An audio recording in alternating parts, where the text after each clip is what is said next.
Hi dears, today we can discuss some simple AC circuit, pure resistive circuit, inductive circuit and capacitive circuit. The first one is pure resistive circuit. Consider pure resistance is connected in series with an applied EMF, which is an alternating EMF. So, we know the instantaneous EMF passing through the resistance R is equal to E0 sin omega t.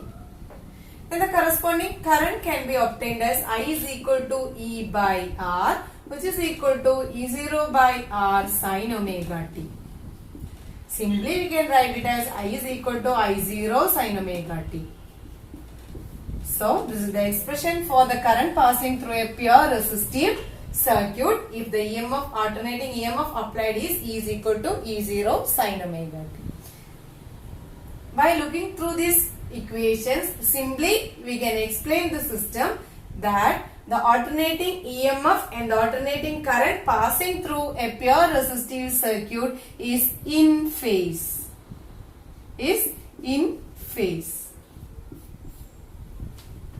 That is a pure resistive circuit. The next is pure inductive circuit. To explain this, an inductance is connected in series with an alternating EMF. Then when the current passing through this, an induced EMF is produced across this coil. This induced EMF again and then opposes the cause for it, so that the induced EMF in this induction coil opposes the applied EMF. So, in order to flow a current through this circuit, the applied EMF should be equivalent opposite to the induced EMF E. That is, if E is the applied EMF, it should be equivalent opposite to the induced EMF to overcome this.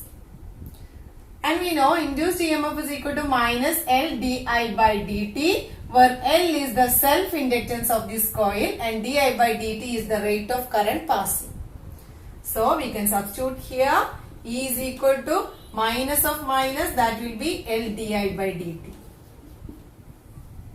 Now, by rearranging this, we can find out the expression for I. We know E is equal to E0 sin omega t is the alternating EMF passing through this coil. Then E is equal to L di by dt. I am going to rearrange it as di is equal to E by L dt. Di is equal to E by L into dt, that is E0 sin omega t by L dt. Just for the total current, I is equal to integral E0 by L sin omega t dt. In this, E0 and L can be taken outside, integral sin omega t dt. That is equal to E0 by L minus of cos omega t by omega plus an integration constant. As we have considered only the steady state condition, the integration constant can be 0. So, this is equal to E0 by L omega into minus of cos omega t. Yes. I is equal to E0 by L omega minus cos omega t, which can be rearranged as E0 by L omega sin of omega t minus pi by 2. I is equal to E0 by L omega sin of omega t minus pi by 2. So, we have applied an alternating EMF. E is equal to E0 sin omega t, and we got the current passing through this inductance coil correspondingly E0 by L omega sin omega t minus pi by 2, which can be written as I0 sin omega t minus pi by 2, where we can write I0 equal to E0 by L omega. So, from this equation, we know E is equal to E0 sin omega t is the alternating current passing through this coil. From this, I is equal to I0 sin omega t minus pi by 2 shows that the alternating current passing through this coil is lagging the applied alternating EMF by an angle pi by 2. So, in a pure inductive circuit, simply we can say that the alternating current is lagging the EMF by an angle pi by 2, or the EMF is leading the current by an angle pi by 2. And we consider this I0 is equal to E0 by L omega. When we compare this with the Ohm's law, we can say L omega is the opposition component, or the term which is equivalent to resistance, as in I is equal to E0 by R. So, we can say L omega is the inductive reactance. L omega is the inductive reactance. That's equal to XL. XL is equal to L omega. So, I0 is equal to E0 by XL, or XL is equal to E0 by I0. That is the inductive reactance. So, the inductive reactance is equivalent to the resistance of an inductance coil.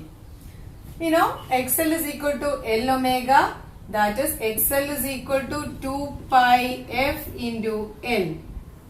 So, we can say XL is proportional to frequencies. So, the inductive reactance is proportional to the frequency of the current flowing through the coil. As the frequency increases, the inductive reactance also increases. That is the relation between the inductive reactance and the frequency of the current flow. Now, we can find out the phase relation between the induced EMF and the current flow.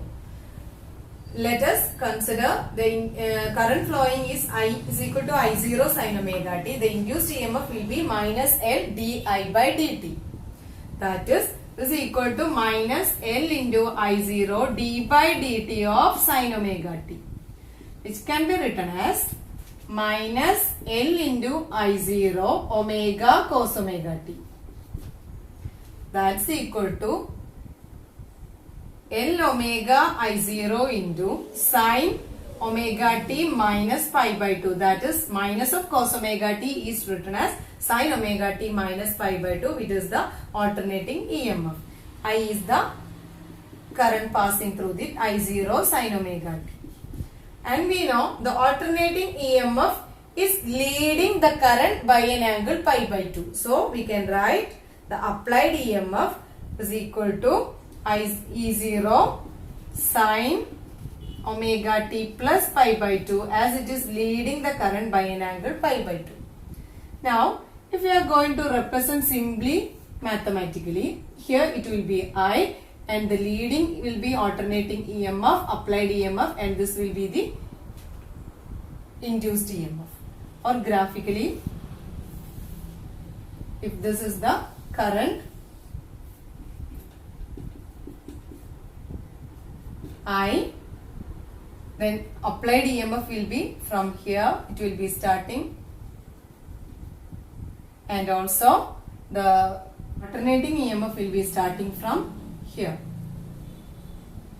Sorry, induced EMF will be like this. This is representing induced EMF, and this is representing current, and this is the applied alternating EMF. This we are representing the phase relation between the applied EMF, and the current passing through this, and also the induced EMF in that. Now, we can explain the third simple AC circuit, that is a pure capacitive circuit.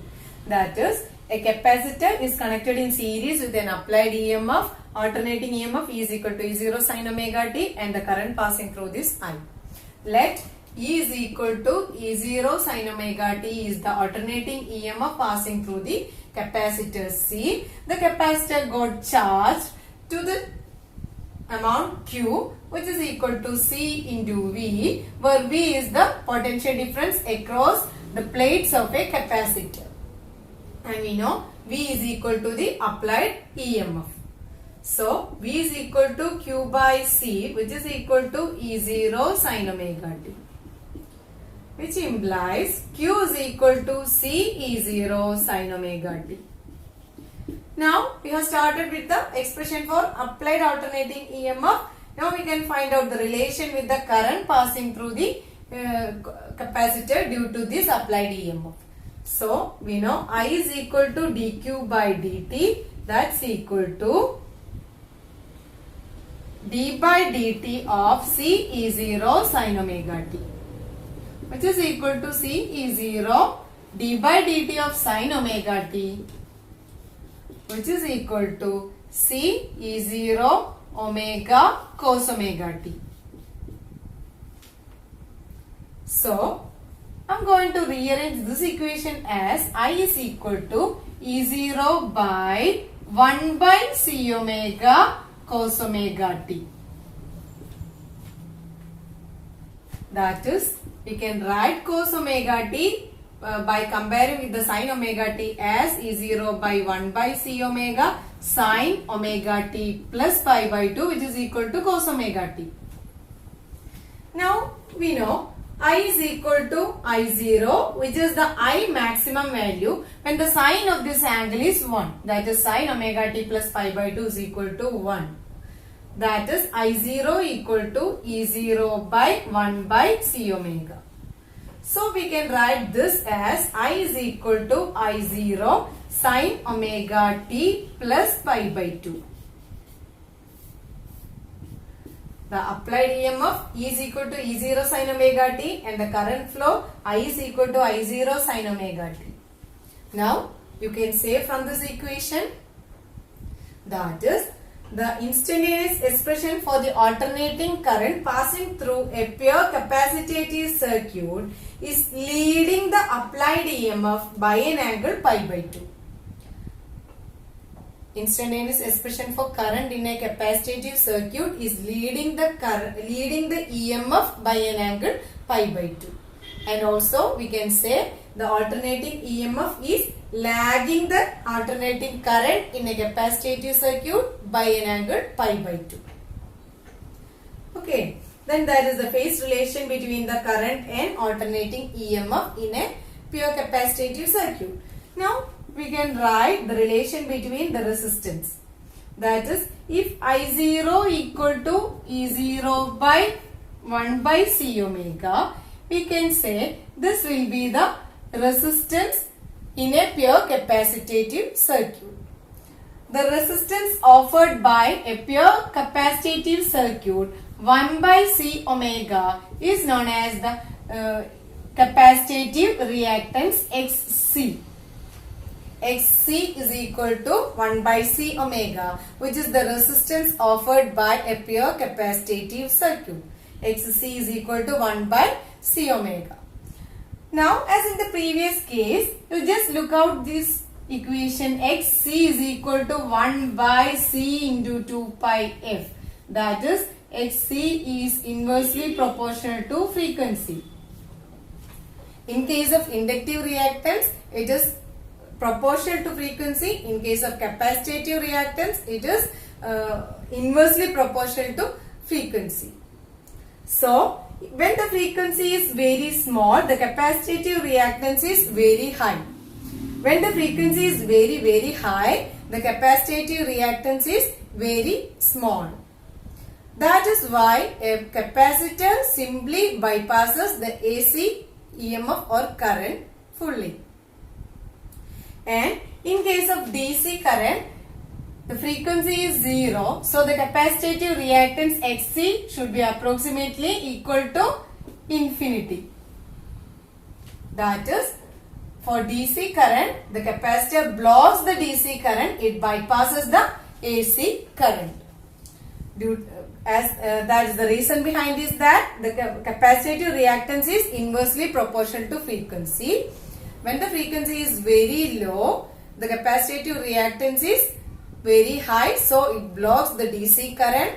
And when the frequency is very high, the capacitive reactance is very low, so simply it bypasses the AC current completely. Thank you. Here shows the vector diagram and graphical representation in a pure capacitive circuit. That is, in the vector diagram, we know the current is leading the EMF by an angle pi by 2. That is shown in this vector diagram. And in this graphical representation, this is the applied EMF and this is the current which is leading by an angle pi by 2. And this is the maximum value of applied EMF. This is the maximum current in the applied EMF. That is all about the pure capacitive circuit. Now we can just compare the pure inductive and capacitive circuit. In pure inductive circuit, the EMF is leading the current by an angle pi by 2. And here the EMF is lagging the current by an angle pi by 2. Now the inductive reactance is proportional to the frequency, that is XL is proportional to frequency. The inductive reactance increases with the increasing frequency. And here the capacitive reactance is inversely proportional to frequency. Xc is proportional to 1 by F.